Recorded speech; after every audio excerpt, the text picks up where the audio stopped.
ma'am मिनरियम BSC है को मिनरियम BSC है कनोमा कोई ट्रस्ट वैलेट मिनरियम BSC है ना टोकन नमा हानन ममांग द लाखिब कनोनी टोकन नि को फ्री द कोई लॉक्सिन लहुबो यावी लॉक्सिन लहुदे बसि यावी को हारिब मिनरियम BSC हारिब टोकन से जस्ट ngसाइने सिदा आगी कनोदा यस सिदा लेरे को सिसे सिने शेयर तौगिबनी मैम ग्रुप तक हारिब सिगी शेयर तौ ग्रुप त शेयर तौगिब मिनरियम BSC से इसा इसा की ट्रस्ट वैलेट होगी ट्रस्ट वैलेट की मथक त सर्च टोकन जावी नट्रा सर्च टोकन होगी राउंड राउंड तौबनी द ममै पानबनी दो अदुदा मिनरियम BSC से सर्च तौबियो MNEB को सर्च तौबियो अदुगा ऐड तौसिनबियो ऐड तौसिनलब मतुंग द की ट्रस्ट वैलेट से रिफ्रेश तौबियो को रिफ्रेश तौबियो अदुगा करी लाके यंबियो मैम सरप्राइज होगनी को लोइनमक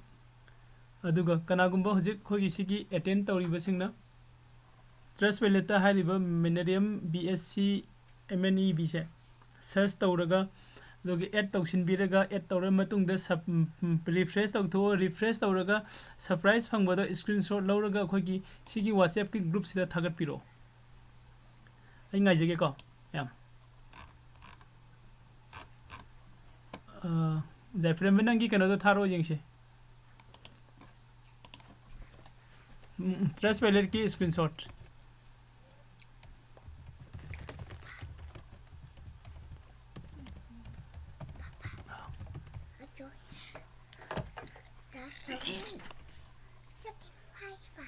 हेलो ओ कल जायफ्रेम में जाओ ब्रो जायफ्रेम में जाओ रगदी कनो तो थाबिरो यंगे अदुगा खोई हजिक कना खना अटेंड तौरिसे ट्रस्ट वैलेट ने अइनो हजिक हाइबो कनो दो सर्च तौबियो को मिनरियम BSC से ट्रस्ट वैलेट सर्च तौबियो अदुगा ऐड तौसिनबियो ऐड तौरबा मतुंगदा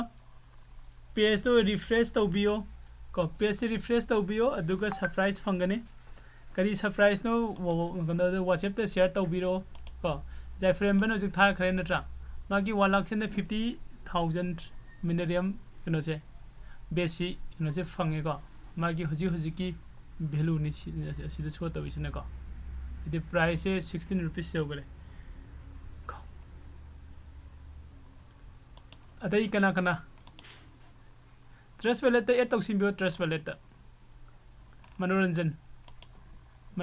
की लाखरे मनोरंजन नंगी से डॉलर दे लेरिसे रुपीस त ओंथोप याबनी को रुपीस त कमाइन ओंथोक्तिनो मखादा सिदा सेटिंग जाव इसे संगबियो सेटिंग दे चलगा प्रेफरेंस दे लाओ प्रेफरेंस दे लागा करेंसी दे संगबियो करेंसी दे अमो खोगी रुपीस को INR कनो दो INR इंडियन रुपी सेलेक्ट तौबियो अदुगा सिदा डॉलर दे शो तौरिसे रुपीस दे लाकनी को नेक्स्ट लेट्रबो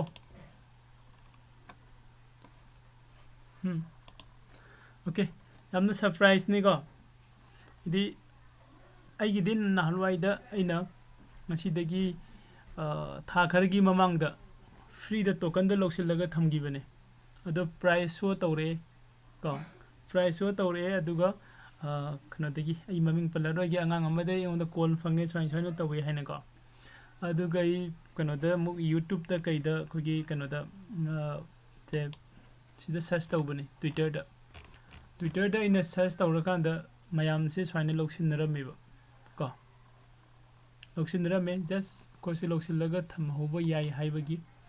अइना मयाम दा सी कनो से वीडियो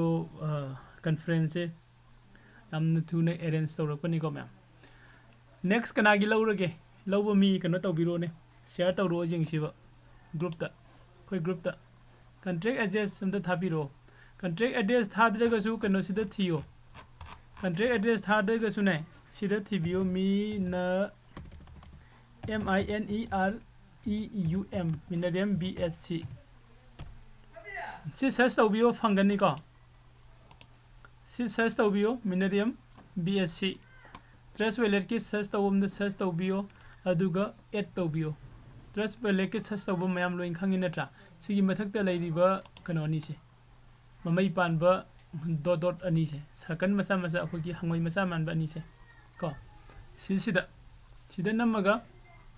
सर्च टोकन दु द सर्च तौबियो मिनरियम को BSC मिनरियम BSC से सर्च तौबिरो अदुगा ऐड तौसिनबियो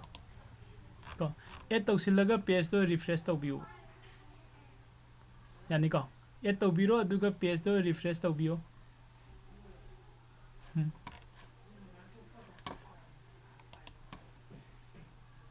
यारी को मैम कना कना की सेमगे मी अनी बुदी लेरे अतैदी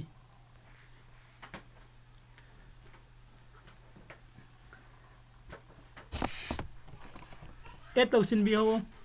को जस्ट अदुगा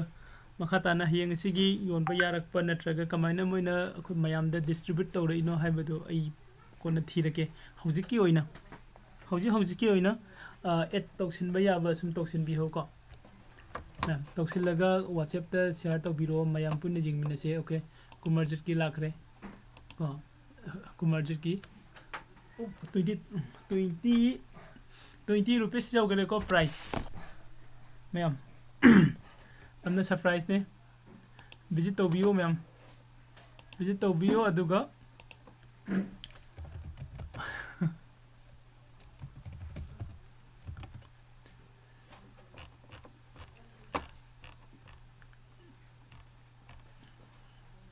ट्रस्ट वालेट सर्च तौबियो सर्च तौरगा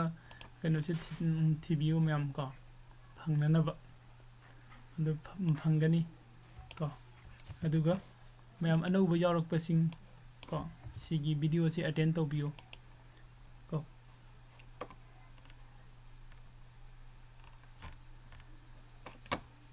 ओके मी यामनदी लाक्तबा माले अखोय मी 11 सिमक लोइन लौरबो लोइना लौबा मी मखै थाजन बिरो जिंगसे को बेसी कनो हाइबनी को ममिंग कोगी मिनरियम BSC को सिदा सर्च तौरकांदसु मैम सिदा यामनो हॉट न्यूज़ ओइना को मैम हाइबे कनो से इनदमीबा मैम अमा नंगी ट्रस्ट वालेट मिनरियम BSC से ऐड तौसिलो अदुगा फेस रिफ्रेश तौसी फंगने है को ओके अदुसिगी कनो से कॉइन मार्केट मासे होजिक से लिस्टिंग तौगिब्रा को यिंगसी को माय कांटेक्ट एड्रेस के का फंगब्रा ना अदुसि यिंगसी को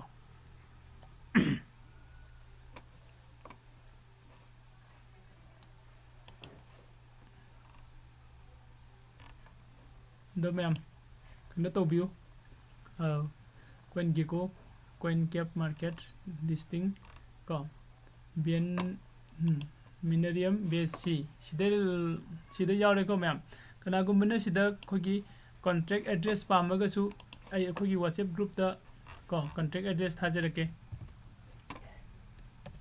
सि खोगी कॉन्ट्रैक्ट कनोने को मिनरियम BSC सिगी BSC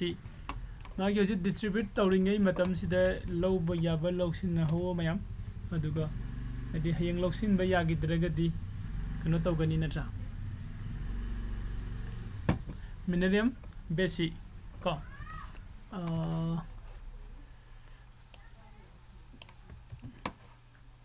डेविड भाई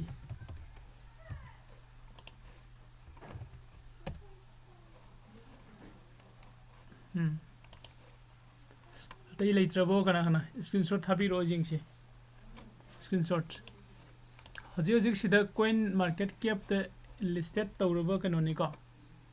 लिस्टेड तौरे अदुगा हजिकी मागी प्राइस हाइगलमबदु फना वांगना कारुरे हजि 13 रुपीस लैनत्रा मसाई अइना फर्स्ट जेंगबो मतमददी बिलो कनोदने 4 तने को तमने प्राइस सुमाइना हाइगलै को अदु मागी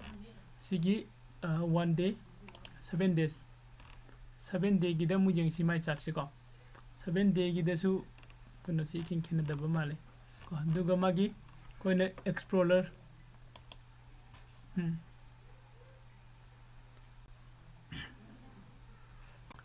explore sida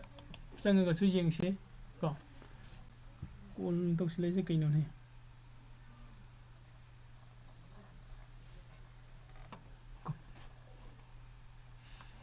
details ko sida thibya ni ko magi website address sida leire ko website ta chang si ke leibi yeng si already ma se sida kano da listed tawruga leiraba coin ni ba hoji ko aduga magi basic scan ko holder se hoji se loina pura zero da leiri starting tawrupagi ko transfer togiba masing di sibau jore hai natra aduga just hojik tang kano da coin cap the listed tawrupani ba ko first chef mining smart contract ko MINEREUM joined the this is the multiverse the pre-sale live okay sumaina magi website su sida su fangin natra go to MINEREUM world metaverse receive see see your option here ko 1,50,000 kano se adi receive to hai bane ba igi BSC sida Binance smart chain sida ko Binance smart chain sida ngasagi magi sida se phango hai bane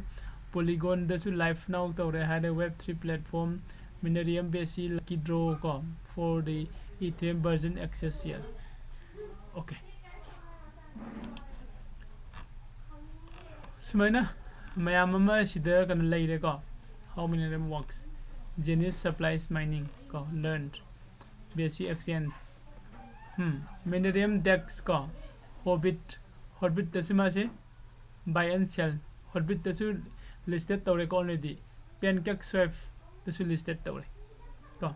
MINEREUM gi magi DX tasu listed tawre ko ado khana sida Horbit tasanga ga leira su yani pancake swap tasanga ga lei basu yarani natra aduga sida listed tawre ne ha tawre ha ni no Horbit da leira ga dina Horbit da zone basu yaramani pancake swap ta BNB ga no tawre ko sida no Horbit ta ne Ethereum ga ne aduga kana da su DEX da su BNB okay Binance ka yani ko mayam kana lawna da gyang tang kana pame loina gra bolowa free da phangba koi ne mayam kaimta sida kana leite free da phangba ne free da masagi khogi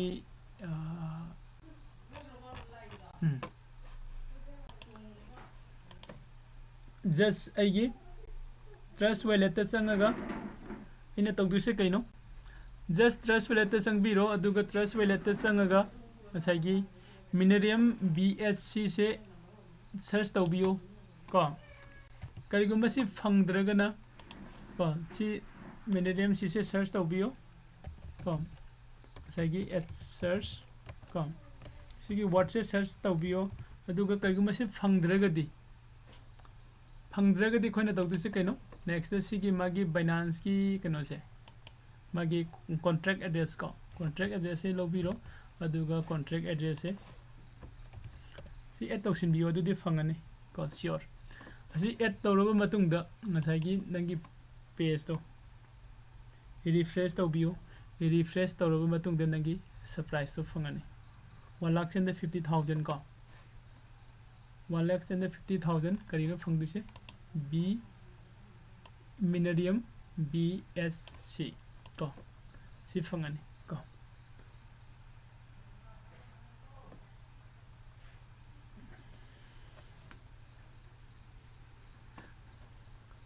etok sinarbo mayam Dinesh nangi laiga daw nate ko just add to gadaw ne Dinesh nang comment se yeng se nang la comment da hangi se laiga daw nate just add to gadaw ne trust wallet ki mathak ta khoi gi add token do mathak ta khoi kano yaw bu do khoi gi se sidai yeng halake ko amka again sigi mathak ta sida udre to pam da lake da laira mani sigi mathak ta ubre ngo sida khoi gi circle ani mamai pan ba circle macha ani leise sida na namaga khoi token search to budo token search to bom du da masagi MINEREUM BSC search taubiyo search tauba fangagadi add tausilo add tauraga refresh tautho ko fangdraga na ngasai na WhatsApp ki group ta magi address thagi bado adugi address dagi search taubiyo dudi fangani ko okay Mansur gi hajik je sell tauba gi yeng dari ko just hajik am thuna magi offer se fat lakpa da mayam de share taurak pani ko hajik waidang just kano da ko gi coin market cap ta listed taurak pani ba magi price to show taurak pani ba ko adu juan bai da kona yeng se hajik ki loksin ba ya ba do khoi free da pi dei ba 1,50,000 se hana loksil hause ko okay yai frame ba thank you atai et tok da ba kana kana yauri ge ko ganta da ba yaur su sida kano da khoi comment section da lakpiyo ai edum reply dum tok jerake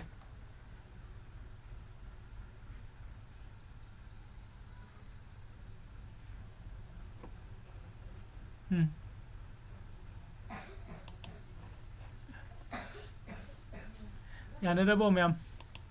MINEREUM Nupatra da handagre ko hajik 13 jorambado 10 da handare ko 10 osu 4 osu 3 osu 100 osu horen last lupa ma baw leire ga su kai su kai din natra de low yari ngai sida mayam ngan loksil na hose punna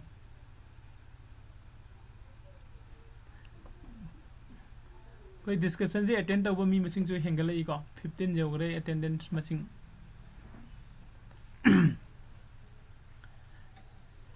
attend tawri basing kari tare khoina loksin bada haitaba yaur ga su comment tawbiro ai repeat tawjirake ko aduga topa mana lauraba matung da sida khogi WhatsApp group to adu share tawbiro screenshot mayam su unanaba